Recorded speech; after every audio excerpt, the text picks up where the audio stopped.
Count the chairs. There are 13 of them, pulled up around a long table. The candles are lit. The food is warm. Everyone is laughing. And somewhere in the old bones of almost every culture that ever set a table like this one, there is a rule about this exact moment. The rule is simple. If 13 people sit down to eat together, one of them will be dead within the year. Not maybe. Not eventually. Within the year. The rule never tells you which one. That's the part that gets under your skin. It could be the host. It could be the youngest person there. It could be you. You look around the table at the faces you love, and the arithmetic has already happened without you. The table has counted itself, and the table has chosen. We think we've outgrown this. We're modern people. We don't believe a number can kill anyone. And yet, walk into a tall building tonight and take the elevator, and there is a very good chance the buttons skip straight from 12 to 14, as if an entire floor of the building simply does not exist. Book a flight, and on many airlines you will never sit in row 13. Check into a hospital, and in some of them there is no room number that ends the way this one does. We have quietly, politely, and at enormous expense erased a single number from the world. We did not erase 2. We did not erase 8. We erased this one. The question is why? What did this number do? Who told us to be afraid of it? And what exactly are we still counting when we pretend it isn't there? Because here is the thing about a ritual, even a small one, even one as small as skipping a button in an elevator. A ritual is a fossil. It's the hard shape left behind by a fear so old that the fear itself has rotted away and only the gesture is left, repeated by people who no longer remember what they're flinching from. Tonight we dig up the fear. This is first rites, and this is the number we buried alive. Let's start with how strange the present actually is, because we've stopped noticing. Around the year 2002, the Otis Elevator Company, the largest elevator manufacturer on Earth, made a quiet estimate about the buildings its machines run inside. Roughly 85% of its high-rise buildings, they said, have no 13th floor button. 85%. That's not a superstition hiding in a village. That's the skyline of the modern world, agreeing to lie about its own height. The 13th floor is still there, of course. Concrete doesn't care what you call it. The people who live on the 14th floor are standing 13 floors up, sleeping in the number they paid extra to avoid. We didn't remove the floor. We removed the name. We decided that if we simply refused to say the word, whatever lives in the word couldn't find us. It goes further than buildings. Airlines like Lufthansa, Air France, and Iberia skip row 13 entirely, and Lufthansa, flying over more than one superstitious country, skips 17 as well, but we'll come back to that, because 17 is a clue. For decades, the sport of Formula One raced without a car numbered 13. After a string of early fatal crashes tied to the number in the 1920s, it more or less vanished from the grid, and it stayed gone, not for a season, not for a decade, but for 38 years, until a driver in 2014 finally picked it back up on purpose. 38 years to not use a number. Now the folklore around all this loves a big scary figure. You'll hear that the fear of this number costs the American economy somewhere between $800 and $900 million every Friday the 13th. In canceled flights, postponed deals, business simply not done. It's a stunning number. It's also worth being honest with you. That figure comes from a single folklorist's estimate, offered off the cuff, with no study behind it. It gets repeated everywhere as if it were measured. It wasn't. But you don't actually need the number to feel the truth of it. You've felt it yourself. That tiny hesitation. The way the word sits slightly wrong in the mouth. Most of us will swear we aren't superstitious, and most of us, offered the choice, would still rather not sleep in room 13. So we have a fear that is powerful enough to reshape architecture, aviation, and sport. And the obvious next question, the one this whole episode is built on, is the simplest one a child would ask. Where did it come from? Because a fear this strong, this widespread, this expensive, surely it must be ancient. Surely it goes back and back, through the Middle Ages, into Rome, into Babylon, to some original darkness where a real thing happened and taught us, correctly, to be afraid. That's the story we've been told. Hold on to it, because in a few minutes I'm going to take it away from you. But first, we have to talk about the table. Of all the explanations for the number, one shows up earlier and cuts deeper than any other, and it is the one we started with. 13 at a table. One will die. The first time anyone actually wrote this belief down that we can find was in 1774 by a German writer named Johann August Ephraim Goethe. Remember that date. It's going to matter a lot more than it looks like it should. And when Goetze wrote it down, he didn't present it as some freshly minted village rumor. He offered an explanation for it, and his explanation was a scene you already know, even if you've never thought of it as a horror story. A room, a long table. A teacher and his 12 closest friends gathered to share a meal on the night before a holy day. 13 men in the room, and partway through the dinner, the teacher sets down his cup and says the sentence that ends the evening. One of you sitting here, one of you eating this bread with me, is going to betray me. One of you is already gone. It's the Last Supper. Jesus and the 12 apostles, 13 at the table, and by the end of the year, 2 of them are dead. The man who was betrayed and Judas, the betrayer.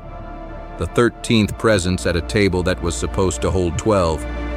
For centuries afterward, this is the picture people reach for. In 1863, one writer put it with a shrug that's almost funny. Whenever there are 13 at a table, one of them is sure to be a Judas. By the end of that century, people were saying it more precisely, that Judas was the 13th to sit down, the last to arrive, the odd one, the extra. Now, I have to be careful and honest with you here, because that's the whole point of this channel. If you open the actual Gospels and read the Last Supper, Matthew, Mark, Luke, John, you will not find a seating chart. The Bible never says Judas was the 13th to sit. It never counts the chairs at all. That detail, the one everybody knows, was added later by people who already believed the number was dangerous and went looking backward for a reason. But notice what they reached for. Out of every story in the world, when people wanted to explain why 13 at a table felt like death, the story they grabbed was a dinner where one of the diners is secretly marked, where the meal looks like fellowship and love and warm bread, and underneath it, one guest at the table is already chosen, already condemned, already, in a sense, dead. That's not a fact about the number. That's a fact about us. We look at a full table and some very old part of the brain starts quietly counting and hoping the count doesn't land on us. So there it is, the death ritual behind the number, a shared meal with a marked guest. And that story is so clean, so satisfying, that you could stop right here and feel like you understood everything, which is exactly why I have to ruin it. Here is the reversal. Here is the thing almost no one tells you. The fear of the number 13 is not ancient. I know. Everything about it feels old. It feels like it should have a cave painting somewhere at the bottom of it. But when historians actually go looking, not for the feeling but for the evidence, for someone, anyone, writing this fear down, the trail does not run back into Babylon. It does not run back into Rome. It runs out. It stops. And the earliest solid footprint they can find is that German writer in 1774. Not 1774 BC, 1774 AD, barely 250 years ago. Younger than the United States. And every single ancient origin you've been handed for this number, when you pull on it, comes apart in your hands. Start with the most famous one, the Vikings. You've almost certainly heard it. 12 gods are feasting in a great hall in Valhalla, and the trickster Loki crashes the party as the uninvited 13th guest. and his arrival sets in motion the death of the beloved god Balder. 12 at the feast, plus 1 intruder, equals death. It's a perfect origin story. It's on 100 websites. It is the reason a lot of people think the number is Norse. There's just one problem. Go to the actual Norse text, Snorri Sturluson's Prose Edda, written around the year 1220, the primary source for how Balder dies, and read the scene. There is no feast, there is no banquet, there is no counting of 12 gods, and there is no 13th guest. Balder is killed when Loki tricks a blind god into throwing a sprig of mistletoe. That's it. The number 13 does not appear anywhere in it. The dinner party version? That's a different story stitched onto this one.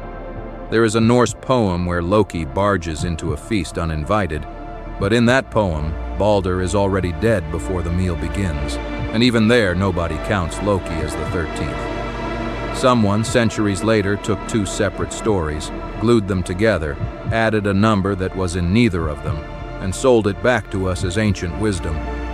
The trail of that glued-together version doesn't run to the Vikings. It runs to popular writers in the 20th century. One book in 1987 did more to spread it than any Norseman ever did. It keeps happening. You'll hear that the Code of Hammurabi, the great law stone of ancient Babylon, deliberately has no 13th law, because even they feared the number. It's a great line. It's also completely false. The original stone doesn't have a law 13 because it doesn't have a law 1, or a law 2, or a law anything. The Babylonians carved their laws as one continuous block of text with no numbers at all. The numbers were added by a modern translator in 1910, and somewhere in his counting a clause got skipped. The ancient Babylonian fear of 13 is a typo from the 20th century. And then there's the big one. Friday the 13th. Surely that one is medieval. Surely it goes back to the Knights Templar, to that real dramatic Friday the 13th of October, 1307, when the King of France had the Templar Knights arrested all at once, and, the story goes, cursed the date forever. The arrests are real. That Friday really happened. But here is the silence at the center of it. For the next 600 years, not one source connects that date to bad luck. 6 centuries of people writing about the Templars, about Fridays, about unlucky days, and none of them link them. The idea that Friday the 13th comes from the Templars is not medieval history. It's a modern invention, and most of us only caught it from a single wildly popular novel published in 2003. In fact, Friday the 13th as a dreaded combination barely exists before the 20th century. The number was uneasy. Friday was uneasy. But nobody seems to have feared them together until a Boston financier named Thomas Lawson published a thriller in 1907 called, simply, Friday the 13th, about a stock market crash engineered on that exact day. It sold like wildfire. And the very word for the fear, triskaidekaphobia, doesn't get written down until 1908. Sit with that.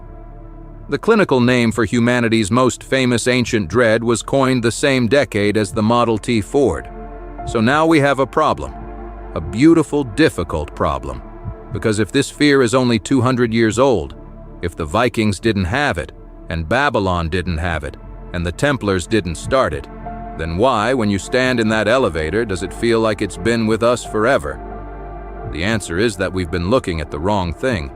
The fear isn't about the number. The number is just where we finally buried something much, much older. To understand 13, you have to fall in love with 12 first, because we did. Completely. Look at how we cut up the world. 12 months in a year, 12 signs in the zodiac, 12 hours on the clock face, twice a day, 12 gods on Olympus, 12 tribes of Israel, 12 apostles at that very table we were just standing over, 12 in a dozen. Over and over, when human beings wanted to say a thing was whole, finished, ordered, complete, the full set with nothing missing and nothing spare, they reached for 12. And this isn't only poetry. There's hard arithmetic under it. 12 is the smallest number you can cleanly divide by 1, 2, 3, 4, and 6. It splits into halves, thirds, quarters, sixths without ever leaving a crumb. For anyone measuring grain, dividing land, or trading goods, 12 is a gift.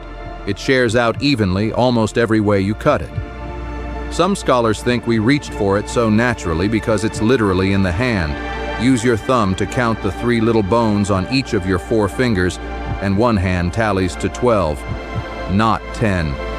12. So 12 becomes the number of the closed circle, the complete year, the full council, the whole table. 12 is the ring, joined hand to hand with no gap and no stranger in it. And now, gently, add 1. 13 is the number that arrives after everything is already complete. It's the guest who knocks when every chair is filled. It's the extra that doesn't divide into anything. 13 is a prime number. It won't split into halves or thirds or quarters. It just sits there, indivisible and awkward, refusing to fit the pattern. If 12 is the sealed circle, 13 is the one too many, the overflow, the odd one out. You can even watch it break the sky. The moon runs on a different clock than the sun.